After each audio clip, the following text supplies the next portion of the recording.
el año 2005 y en el mundo el 7 de febrero, los New England Patriots ganaban el Super Bowl a los Eagles de Filadelfia, tercer título en 4 años.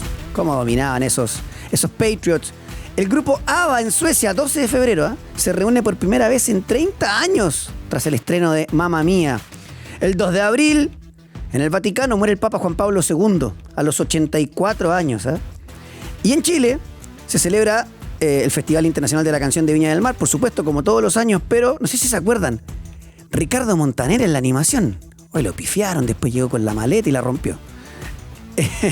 Después, el 11 de noviembre, se inaugura la Biblioteca de Santiago y el 18 de mayo, una tragedia que todavía recordamos, ¿no? La tragedia de Antuco, donde mueren 45 miembros del servicio militar. ¿Por qué el año 2005? Porque ese año debutaba en el profesionalismo el señor a quien vamos a entrevistar hoy, vamos a conocer su carrera. Matías Vidangosi va a estar con nosotros en este Archivos de Juego, que aquí comienza. Archivos de Juego. Archivos de Juego. Con Coque Evia. Un podcast original de Radio Pauta 100.5. Una presentación de Betano. El juego comienza ahora. Hola, ¿qué tal? ¿Cómo están? Sean todos bienvenidos a otra entrega de Archivos de Juego. Esta vez repasando carrera. Repasando carrera con un tipo que metió ruido desde que arrancó y que hoy ya tal vez sobre el final de su carrera sigue metiendo ruido porque está en una actividad muy especial que a los más jóvenes, que muchos nos escuchan, la está rompiendo a nivel mundial. Pero ya ¿qué les voy a contar yo? Creo que les cuente él, pero aprovecho de saludarlo. Señor Matías Vidangosi, ¿cómo le va, maestro? Bien, muy bien, gracias. Estuvo buena la presentación, así que... Lo tiré para arriba, ¿eh? Vamos, arranquemos. Mati, a ver, tú arrancas de la Unión Española, ¿no? Sí. ¿Por qué allá? ¿Te vieron? ¿Te gustaba alguien cercano? Bueno, si nos vamos un poquito para atrás, la historia partió en Católica de los 10 años hasta los 15, creo. Ya. Estuve ahí en cadetes de Católica, donde la verdad no me tocó jugar mucho. Estuve con... Sí, aprendí un montón, creo que ahí fue la base de todo. Y ya por el hecho de no jugar, decidí salirme porque prefería jugar en el colegio que estar en Católica no jugando. Entonces al final me salgo de Católica y me voy a jugar al colegio, y después, un año después, un amigo me dice que están haciendo prueba en Unión Española, que donde estaba también Néstor Isela en ese momento. Claro.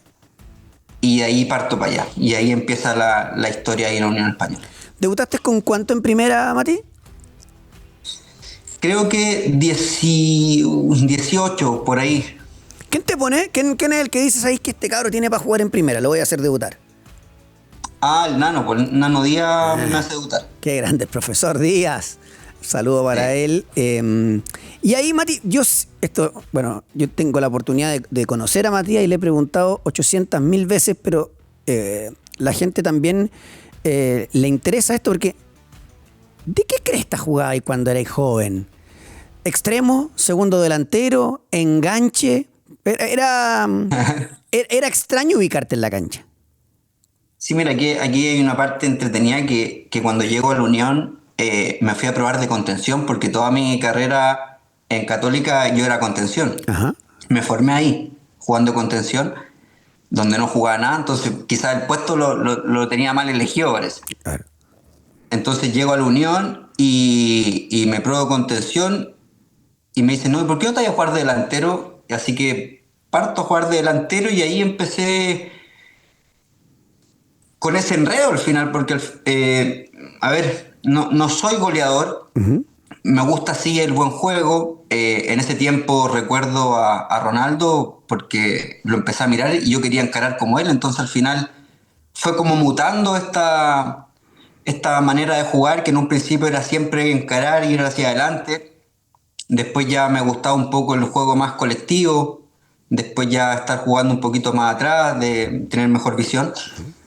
Pero eso, al final no sabría dónde ponerme. Sé que partí de extremo porque me gustaba encarar. Gambeta, salía rápida, salía por los dos perfiles. al margen de jugar bien o mal, sí tú eras un jugador vistoso. Entonces llamó la atención rápidamente, además del hincha de Unión, que es un hincha amante del buen juego, y jugaste harto con el Nano. Sí, la verdad que con el Nano jugué harto y generalmente con los entrenadores que pasaron por Unión de todo el tiempo que estuve, me tocó jugar harto.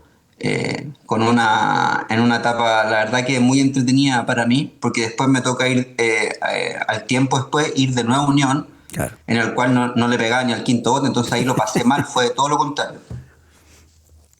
Entonces tengo ahí esos dos recuerdos de Unión, de haberlo pasado muy bien y después cuando ya las cosas no salían relativamente bien, la gente de Unión igual es pesada, entonces fue fuerte igual esa época. ¿Fue el año del debut y al siguiente el Sudamericano sub-20 o fue un año y un pedacito más? Sí, un año y un pedacito más. Creo que el Sudamericano fue cuando a los 19. Ahí tú ya estabas consolidado, jugando, digo. Sí, en Unión ya estaba jugando harto. Claro, porque uno... Bueno, Pero recuerdo que el Sudamericano me tocó empezarlo desde la banca. claro, porque uno ve hoy, la gente nos escucha en diferentes etapas del año, es la gracia de los podcasts, pero contarle a la gente que cuando estamos grabando este podcast con Matías, se está disputando el Sudamericano Sub-20 y uno ve que los cabros no juegan en primera división y ustedes sí jugaban sin reglas, sin nada de eso, pero bueno, es una discusión que tendríamos que hablar, un podcast como de 15 horas, porque la verdad que es una realidad del fútbol chileno. Mira, y yo no recordaba, yo me acuerdo perfecto porque otro de los capítulos de Archivos de Juego fue con Francisco Sagreo, el periodista que cubrió, él se la jugó entre comillas por ustedes, cubrió el Sudamericano y cubrió el Mundial, y después cuando también tuvimos al Banana Suárez, también recordábamos lo mismo que con Francisco Sagreo. Ese Sudamericano fue un desastre en una ciudad que nadie conocía, que hubo cambios, que las canchas eran malas, ¿te acordáis, no? Sí, la verdad que fue yo lo recuerdo la verdad con mucha alegría porque después de eso se genera esta venta al Villarreal y yo ese Sudamericano la verdad que lo pasé increíble, un equipo que daba gusto estar jugando ahí, entonces tengo los mejores de los recuerdos. Ya el tema de las canchas y el calor y todo eso ya pasaba a segundo plano, uno a esa edad solo quiere jugar. Claro, ahora Mati, claro, ya nos vamos a meter en el Mundial, pero cuando en el clasificatorio, tú me decías que no jugabas tanto. Yo en el Sudamericano entré, el primer partido creo que entré como 5 minutos, el segundo entré 10 y después ya el tercero ya entré titular. Ah, ya te empezó ahí, el profe Zulantay se empezó a dar cuenta. Sí, no, en principio no, en mi posición no sé qué es lo que armaba ahí, pero tiraba a Arturo a jugar un poquito más arriba. Claro, más libre. ¿Siempre jugó con tres? Porque hoy día que se puso otra vez de moda el fútbol, tú sabes que es cíclico, pero ¿siempre con tres centrales o antes era de otra manera? No, con Zulantay siempre 3. Ya. Le gustó siempre 3 y aparte era muy bueno el equipo, entonces yo creo que con 4, con 3 iba a andar bien igual. El tema es que por la calidad de jugadores que habían, siempre 3. Mati, después nos vamos al Mundial y ¿qué crees tú que influyó? Tú eras uno de los que tenía más minutos en primera. Esta liberación, esto de jugar con prácticamente dos medias puntas, la cancha sintética, que tú eres muy habilidoso en esa superficie. ¿Qué fue? Porque tal vez para los más desmemoriados, los que se le olvida, tú fuiste una de las grandes figuras de ese Mundial Sub-20 ahí en Canadá. Para mí se junta todo, la verdad. Teníamos, o sea, en lo personal a mí tener un entrenador como Zulantay fue el que me permitió hacer mi juego, o sea, el poder divertirme, el pasarlo bien, el no recordar esa como... No recuerdo haber tenido presión ni en el Sudamericano ni en el Mundial. La verdad que era un grupo que sin hablar tanto, todos tenían claro lo que queríamos, entonces al final era la exigencia al final venía con uno, no era como con el compañero o que viéramos que alguien estaba desentonado.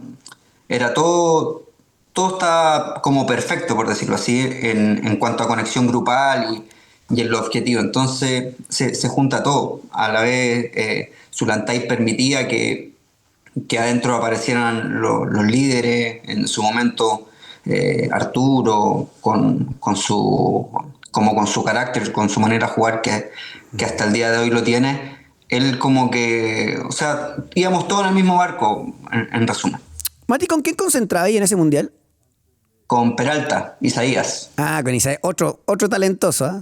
Saludo para Peralta. Y de repente, resulta que en una selección que tenía a Gary Medel, a Arturo Vidal, a Alexis Sánchez, que hubo todo un escándalo porque había Copa América, Nelson Acosta quería llevarlos a Copa América, y Zulantay que no, que me los lleva al Mundial, etcétera, etcétera. El primero en irse eres tú. Vendió el Villarreal al tiro. Eso, ¿cómo lo tomaste de una? Porque no sé cómo son las expectativas en ese momento. Vienes de romperla, entonces listo, me voy al Villarreal, voy a hacer figura, no sé qué. Llegáis, cachai que es diferente. No sé si sabías que te iban a mandar a préstamo o no. Cuéntanos un poquito de contexto. A ver, dentro de cómo me tocó vivirlo, la verdad que nunca pensé que me iba a ir al extranjero tan rápido. Ajá. O sea, yo creo que no estaba en mis planes irme al extranjero.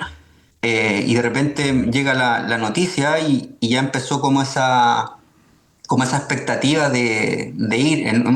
Yo recuerdo en un principio que llegaron varias ofertas, no recuerdo los clubes, pero eran varios de Europa, si no me equivoco, y a varios les dije que no porque yo no quería irme, si la verdad fue como muy rápido. O sea, me tocó estar en Unión, venir de un proceso en Católica, de no jugar, a ir a Unión, que seas considerado, después ir al Sudamericano, después que se genere la venta, el Mundial. Yo la verdad como que fue muy rápido para mí, yo no quería irme. Pero después cuando ya llegó Villarreal, dijimos, recuerdo haberlo hablado con mi papá, decir, aquí sí, ya tenemos que ir. Claro. Entonces tomo la decisión y ya después llegando allá me pasa esto que me mandan al préstamo a Almería, que para mí no era tema, o sea, era otro equipo de primera en el cual yo quería seguir jugando, ¿no? Y recuerdo esa historia porque cuando me voy a Almería me toca no jugar. Ya. Entonces esa parte fue dura, después de haber pasado todo este proceso de ser como considerado jugando, de hacerlo entre comillas de buena manera, al no jugar fue duro. Yo creo que ahí se generó este tema un poco depresivo de mi historia, del haber llegado como con una expectativa muy alta a que no se cumpliera y ahí portazo. Porque, bueno, yo como tengo la confianza, lo planteo de esta manera. Ahí quedó la caga.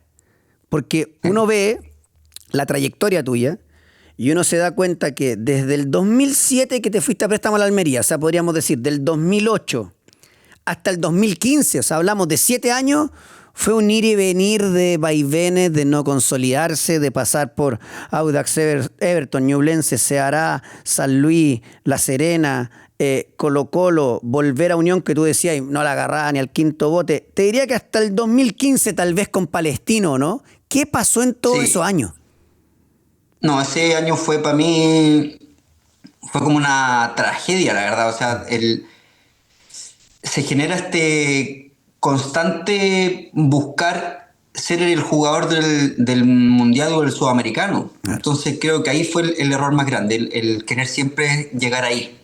Y no me permitía disfrutar el jugar en todo este proceso. Encontraba que, o sea, se genera que empiezo a juzgar mucho a los entrenadores, a mis compañeros. A la vez habla mucho de que al final yo me cuestionaba mucho si tenía que seguir jugando o no.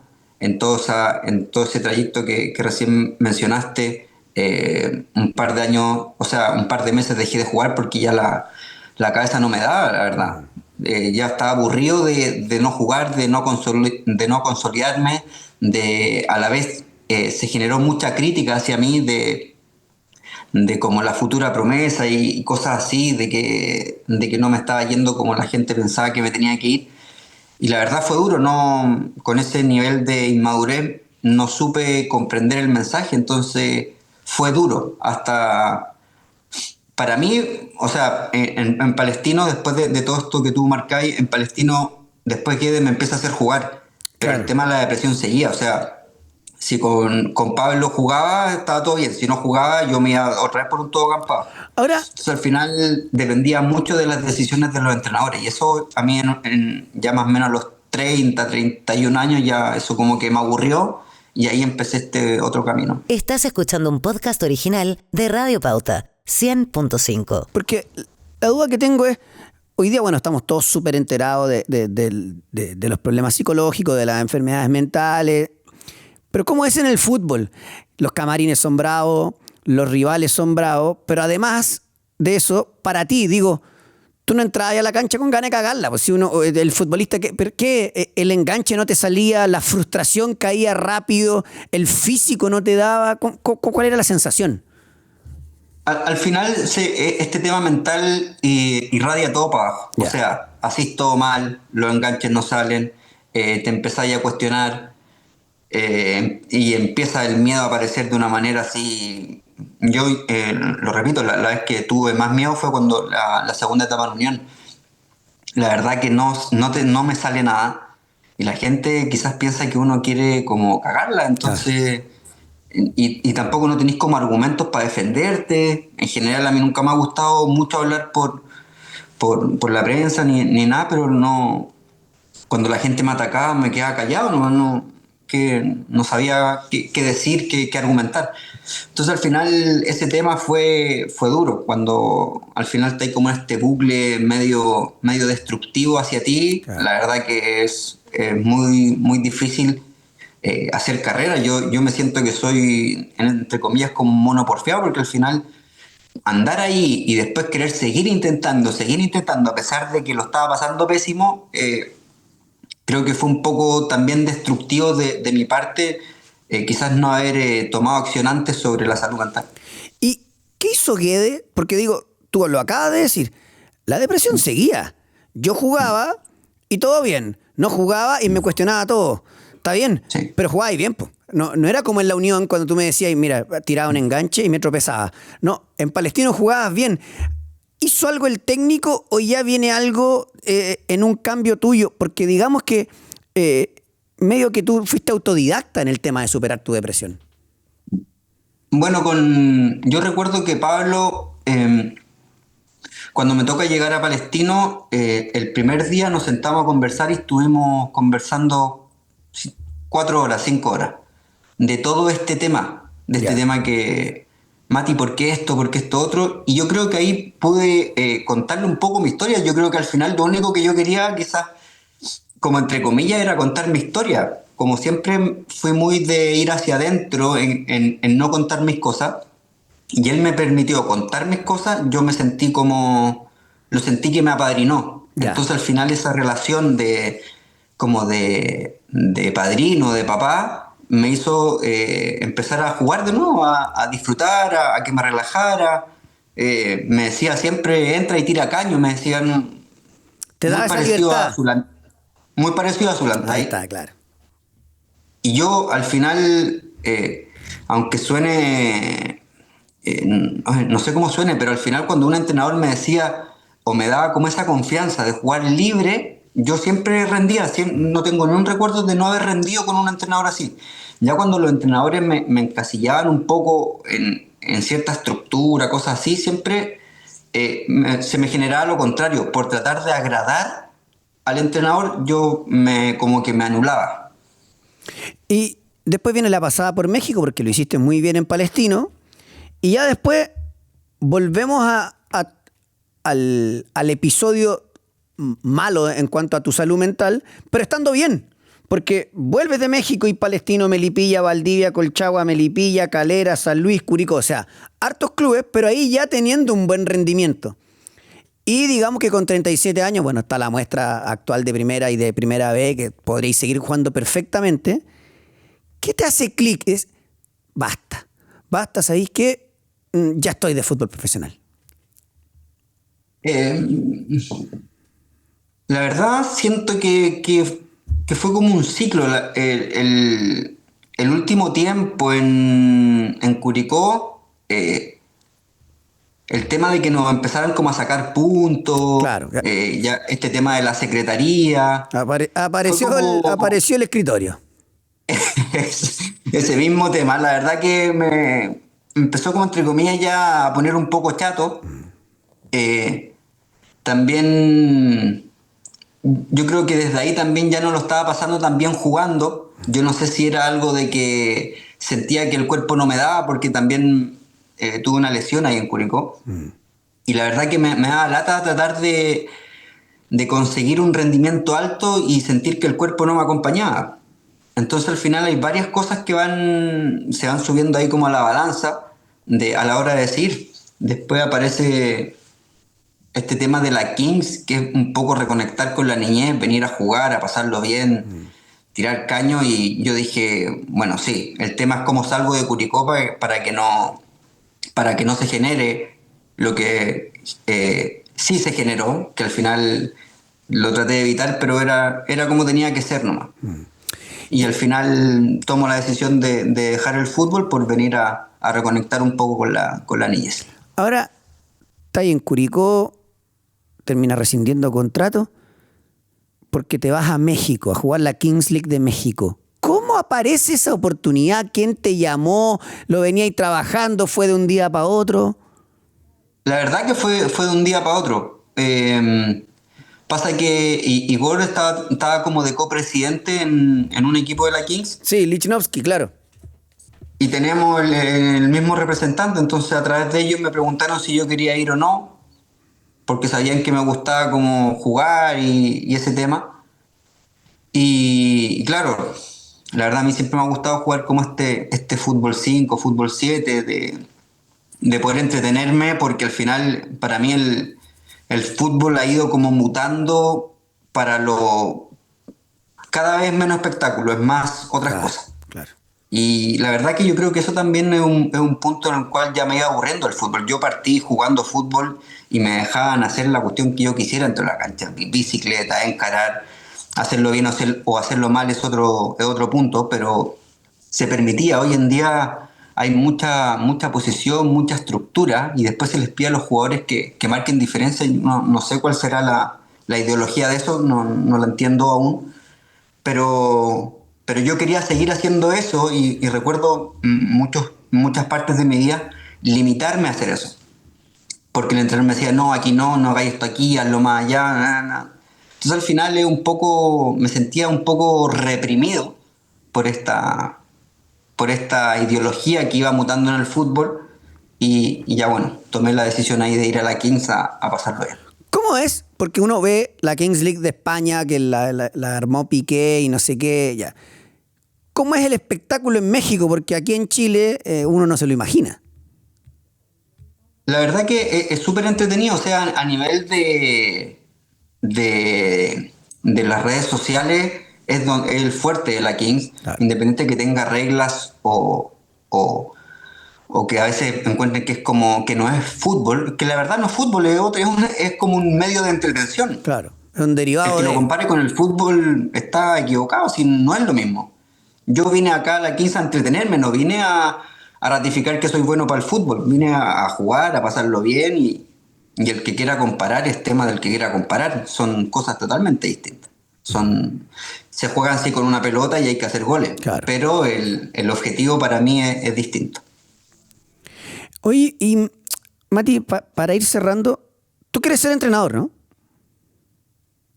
Se está arrepintiendo. No sé aún, yo creo que podríamos...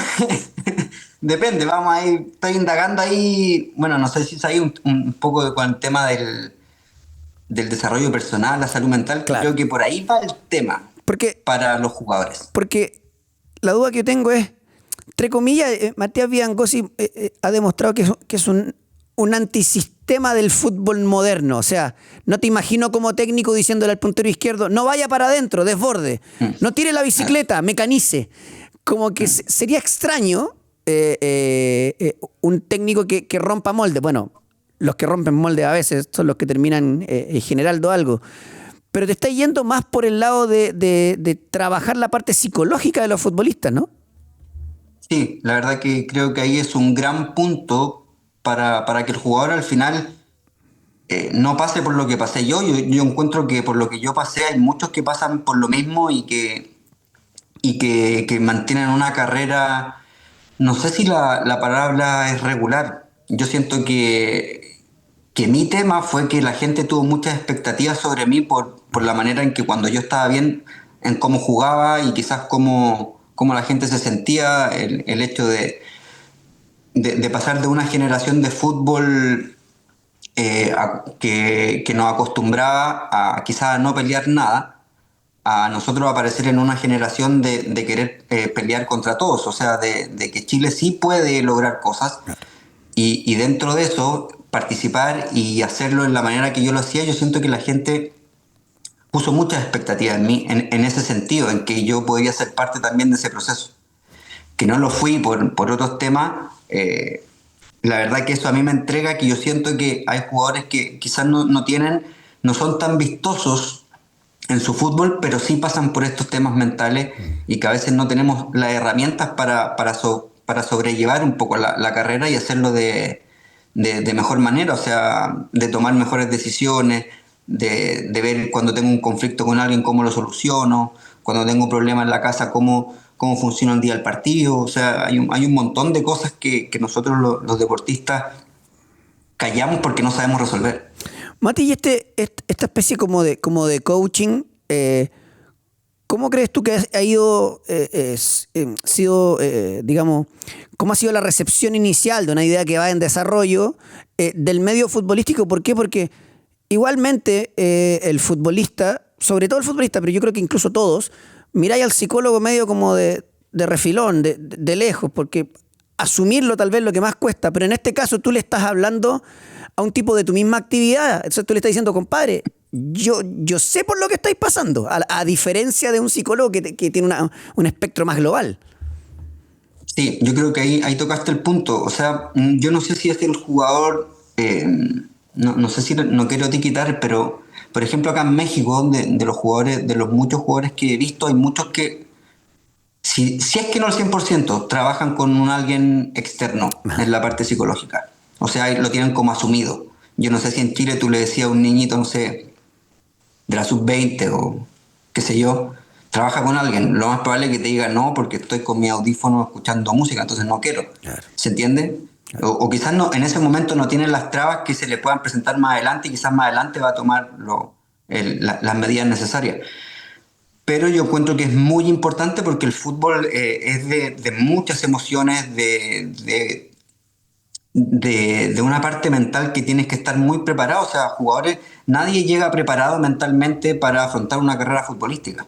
Te vaya haciendo en el camino eso. Entonces, si aparte vas con alguien que te lleve y te diga, mira, lo más probable es que cuando te esté yendo mal puedas entrar por este tubo, la idea es que yo sacarte antes de que te vayas al piso. Si al final es normal, vas a vivir una frustración o vas a vivir una época en la cual las cosas no te salen y te vas a cuestionar. Pero no te cuestionas de esta manera, pero si te cuestionas de esta manera te vayas a pegar en el piso. Me parece que es interesantísima la última parte que conversamos en este podcast, porque yo creo que puedes abrir un camino, sobre todo acá en Chile, de una idiosincrasia especial, donde a lo mejor tendrás que, ese servicio que tú vas a prestar, trabajar de la mano con algún psicólogo y todo, porque además el futbolista también dice, ya, pero que me viene a hablar, lo habrá pasado mal. Ah, no, verdad que jugó en Europa, fue tercero del mundo. Entonces me parece que se puede abrir una ventanita interesante para una sociedad, pero además un nicho como es el fútbol, muy cerrado en este tipo de problemas y que, bueno, a las claras afecta, pero a su vez también puede salir. Creo que es lo más importante del testimonio que nos deja hoy Matías Vidangosi. Ingresa al modo Betano, únete al mejor operador de apuestas deportivas del mundo y recibe un bono de bienvenida de hasta 200,000 pesos, porque con Betano el juego comienza ahora. Señor Matías Vidangosi, le mando un abrazo enorme. Gracias por este excelente podcast y esta muy buena entrevista. Y ya nos estaremos encontrando sin duda en una nueva oportunidad. Mati, de verdad, muchísimas gracias. Dale, muchas gracias a ti y nada, dejo ahí abierta la puerta para ahondar en este tema. Bueno, Mati, abrazo maestro y nos encontramos en una nueva oportunidad. Abrazo, mi hermano. Cuídese. Chao, chao. Ahí está, Matías Vidangosi. Excelente testimonio. Me encantó este archivo de juego. Y todos los que están, los invito a escucharlos tanto en Spotify, Yo le digo vaya a YouTube, porque ahí nos ve, tanto a mí como a Fernando Agustín Tapia con Detrás del Juego y por supuesto todos los podcasts originales de Pauta en Pauta.cl. Usted sabe, de 12:30 a 14, de lunes a viernes Pauta de Juego y nos volvemos a encontrar en otro archivo de juego en una siguiente oportunidad. Un abrazo. Chao, chao. Archivos de Juego. Archivos de juego. Con Coque Evia.